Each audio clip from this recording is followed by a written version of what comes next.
They say the sweetest meat hides the bitterest secret. But in the village of Emuo, the secret didn't just hide, it crawled, it breathed, and eventually it began to eat back. In the vibrant heart of Emuo village, a man named Kalu was a living legend. He wasn't a king or a warrior, but he ruled the market square with an iron grill and a secret spice blend that seemed to defy nature. Every afternoon, as the sun began its slow descent, a thick aromatic smoke would rise from Kalu's stall, swirling through the thatched roofs and mud walls. It was a scent that broke fasts and emptied pockets. Kalu was a mountain of a man. His skin was the color of roasted coffee, and his laughter was a deep rumble that could be heard over the haggling of yam sellers. He wore a clean white apron that stretched over his muscular frame, and his hands moved with the precision of a surgeon as he flipped golden brown chicken thighs. "Come and taste the joy of Emuo," he would bellow, soft as a cloud, sweet as honey, and priced for every man. The mystery wasn't just the taste, it was the supply. While other vendors like Mama Efe struggled with bird flu or rising costs, Kalu's chickens were always fatter, juicier, and cheaper. He never ran out. Even on the busiest festival days, his baskets remained overflowing. The villagers whispered. Some said he had discovered a hidden valley of giant birds. Others, their voices dropping to a fearful hush, whispered about juju. But as the grease dripped down their chins, the whispers were forgotten in the face of such delicious hunger. Mama Efe, who had sold poultry in the square for 30 years, watched Kalu with a heart turning to stone. Before he arrived, she was the queen of the market. Now she sat behind her scrawny, dry chickens, watching her old customers line up at Kalu's stall. "How does he do it?" she hissed to the weaver sitting beside her.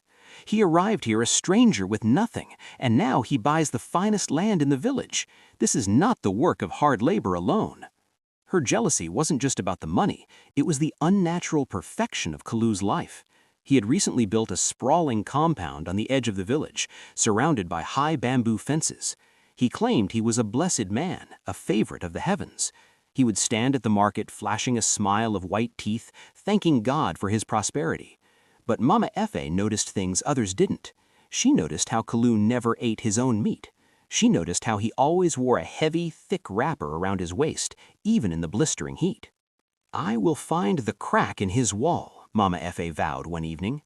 Curiosity is a dangerous thing in Emuo, but for those losing their livelihood, danger is just another word for justice. She began to watch his gate at night, hoping to see the trucks that delivered his fabled birds, but no trucks ever came. The change began on Tuesday. The market was bustling, and the queue for Kalu's chicken was longer than ever. But as Kalu reached for a fresh bird, his face suddenly went pale. A sharp, stinging pain shot through his right leg. It wasn't the dull ache of a long day, it was a piercing electric shock that made his knees buckle.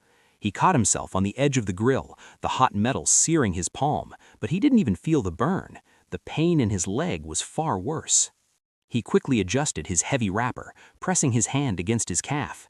He felt something shifting under the fabric, a rhythmic pulsing, like a second heart. Sweat poured down his face, not from the heat of the coals, but from a sudden cold terror. "Kalu, are you all right?" a regular customer asked, noticing the way the big man's hand trembled. "Fine, fine," he barked, a bit too loudly. "The smoke just got in my eyes." He forced a laugh, but the sound was hollow. To hide the limp, he stayed seated on his wooden stool for the rest of the day, handing out pieces of meat with a hand that shook. For the first time, a fly, a large metallic green bottlefly, landed on his leg and refused to be brushed away. It seemed to be trying to crawl into the fabric of his wrapper. When the sun finally dipped below the horizon, Kalu did something he had never done. He packed up early. He ignored the groans of the remaining customers and practically threw his equipment into his cart. The walk back to his compound, which usually took 10 minutes, felt like a journey across a desert. Every step was an agony. The right leg felt heavy, as if it were made of lead and filled with boiling oil. Inside the safety of his locked room, Kalu collapsed on his mat. The air in the room was stale and carried a faint sweet smell that he had been trying to ignore for weeks. With trembling fingers, he began to unknot the thick cloth around his leg. He moved slowly, fearing what lay beneath. As the last layer of fabric fell away, a gasp escaped his lips. The wound was no longer a small sore. It was a gaping, dark mouth in the center of his calf. The edges were raised and hard like the bark of a cursed tree, and inside something was moving. He reached for a small lantern, the flame flickering. In the dim light, he saw them. White, translucent shapes, hundreds of them, undulating within the flesh. This was the source of his wealth, and it was demanding to be heard.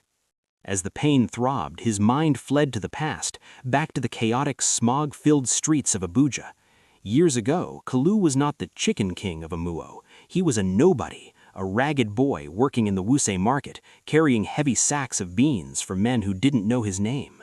He spent his nights sleeping on cardboard, watching the lights of the city's mansions, and dreaming of a life he wasn't born into. He remembered the bitterness that used to sit in his stomach like a stone. He hated the rich men in their tinted glass SUVs. He hated the way they looked through him as if he were made of air. Why them and not me, he would ask the moon. He didn't want a comfortable life. He wanted a life that made others jealous. He wanted power. Among the wealthy elite of the market was a man known as Alhaji Sani. He was a tycoon who seemed to have a hand in every business, from oil to gold. Sani's presence was like a physical weight. People bowed before him out of habit. Kalu watched him for months, watching him as a true king of the market. One night, an old beggar who no one noticed in the city told him about a legendary shrine deep in the hills outside. This shrine was said to be where men like Alhaji Sani made their pacts with demons, unseen forces that could grant unlimited wealth, but it also came with an unbearable price. Studying his movements, until one rainy evening he found the courage to approach the man's car. "Sir," Kalu had whispered, his heart hammering against his ribs, "I am tired of the dirt. Show me the road to the gold."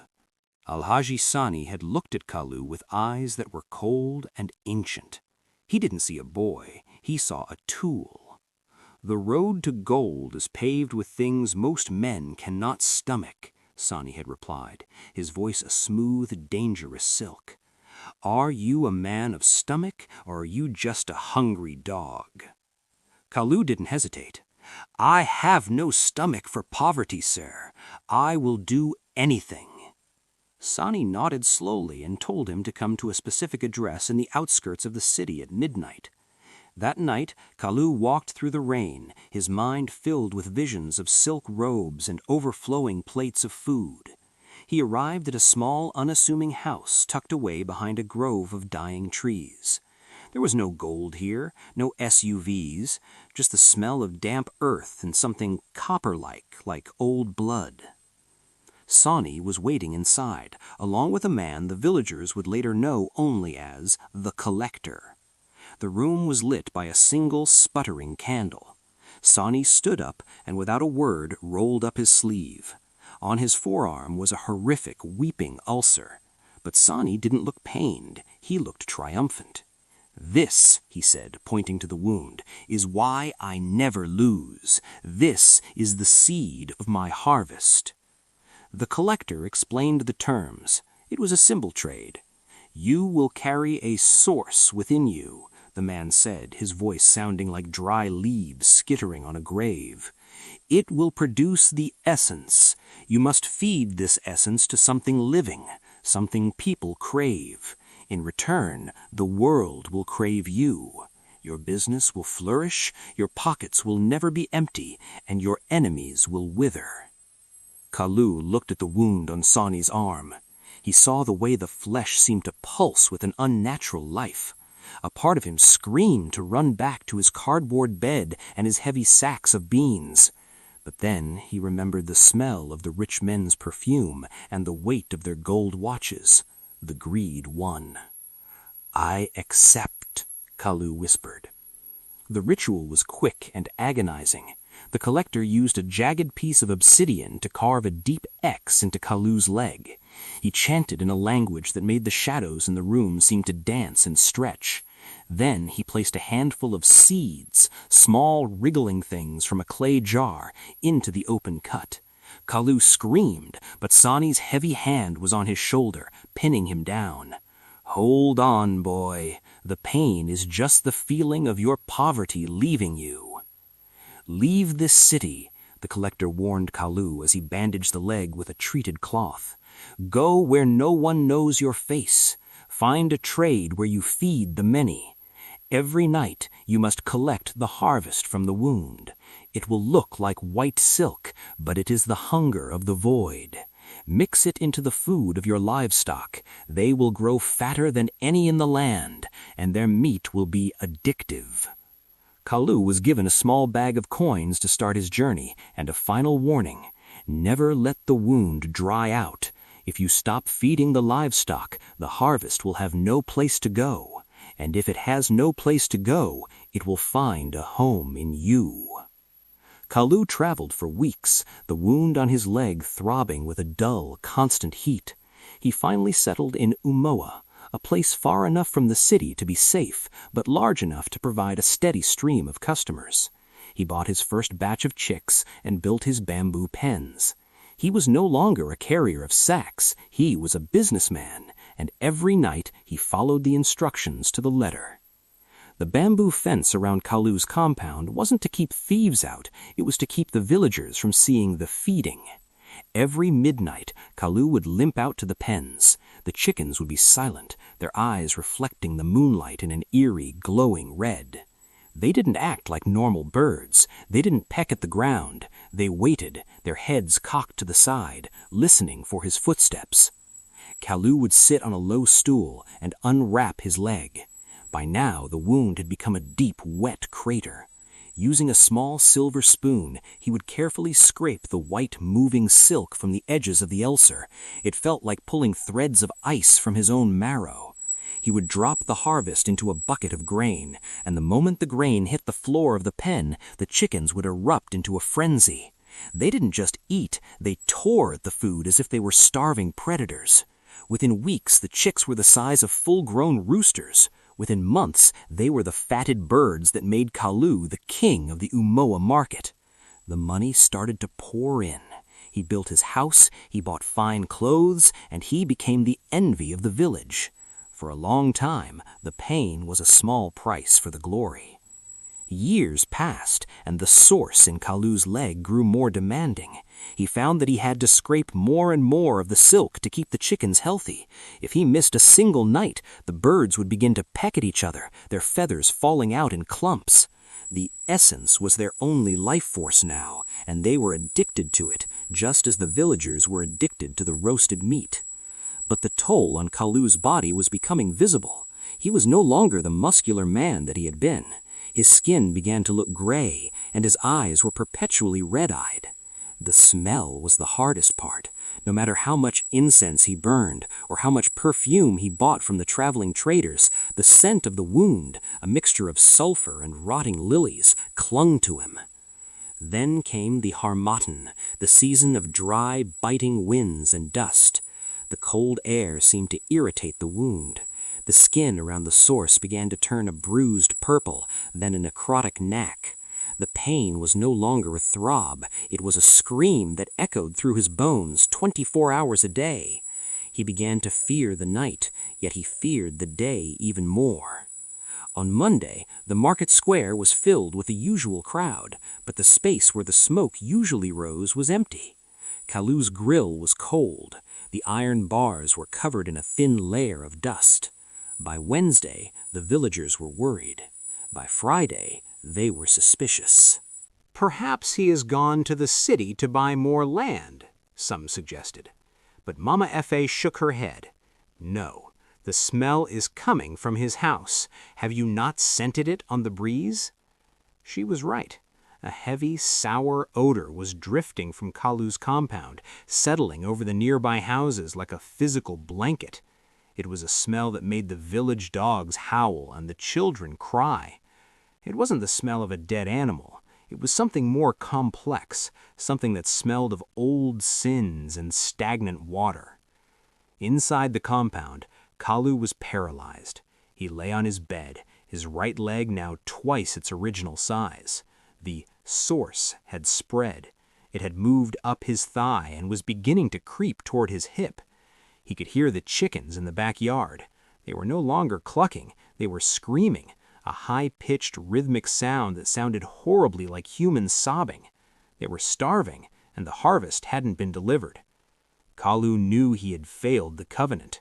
He had become too weak to scrape the wound, too weak to feed the essence to the birds. He remembered the collector's words, "If it has no place to go, it will find a home in you." He felt a strange sensation in his stomach, a tickling, wriggling movement, then in his chest, then in his neck. It felt as if his entire body were being turned into a hive. He tried to reach for a knife to end it, but his fingers were numb, the skin turning white and translucent. He looked into a small hand mirror and screamed. A small white silken thread was waving from the corner of his eye. The chickens outside suddenly went silent. Then he heard the sound of wood splintering. The birds, driven mad by the lack of the essence, were breaking out of their pens. He heard their heavy, wet footsteps on the porch. They weren't looking for grain anymore. They knew where the source was. They were coming to the origin. In the market square, the elders finally made a decision. "We cannot live with this stench any longer," the head chief declared, "and we cannot let a brother rot in silence. We go to Kalu's house." A group of 20 men, led by the chief and shadowed by the triumphant but terrified Mama Efe, marched toward the bamboo fence. As they approached, the smell hit them like a wall. 2 men vomited instantly. The gate was hanging off its hinges, and the yard was a scene of horror. The fabled chickens were dead, but not from disease. They looked as if they had exploded from within, their fatted bodies torn apart, leaving only piles of white shimmering silk where their hearts should have been. "Kalu," the chief shouted, his voice trembling, "open the door." There was no answer, only a wet, rustling sound from within, like 1,000 silk dresses rubbing together. The men exchanged glances, gripped their machetes tighter, and kicked the door in. The sight that met them would be told in Omwo for 100 generations. The room was draped in white. From the ceiling to the floor, thick webs of pulsing silken threads hung like curtains. In the center of the bed sat a figure that was barely recognizable as Kalu. He was alive, but he was no longer human. His right leg had split open completely, and from it a massive crystalline structure had grown, anchoring him to the floor. His skin was gone, replaced by a shimmering translucent membrane. Thousands of the white worms, the essence, were flowing over him in waves, moving in and out of his mouth, his ears, and his eyes. He turned his head toward the door. His eyes were gone, replaced by 2 glowing pits of white light. "It never ends," he hissed, the voice sounding like a chorus of 1,000 tiny clicking mouths. The men didn't stay to help. They didn't stay to pray. They turned and fled into the afternoon sun. They set fire to the fence as they ran, hoping the flames would purify the abomination they had witnessed. The fire burned for 3 days. No one tried to put it out. When the smoke finally cleared, nothing remained of the compound but a blackened circle of earth where not even weeds would grow. The fatted Chicken King was gone, leaving behind only a story of caution and the lingering ghostly scent of roasted meat that seemed to haunt the market square every Tuesday. The elders met that night under the great Iroko tree.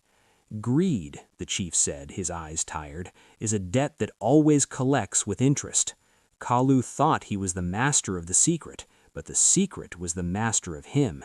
He fed the village death disguised as sweetness, and in the end, the death fed on him." Mama Efe went back to her stall the next week. Her chickens were thin and they weren't very juicy, but the villagers bought them anyway. They ate with a new kind of gratitude, realizing that a humble life is better than a fatted one if the price is your soul. Omwo turned to its quiet ways, but the lesson remained etched in the dirt. What you use to build your kingdom in the dark will surely tear it down in the light. If this story kept your heart racing, don't let the fire stop here. Subscribe to African Folktales by Marie Chi for more chilling village mysteries and life-changing lessons. Tap the bell so every new folktale reaches you first. Tell us in the comments what you think about the story. Share this story with friends and family so they too can remember.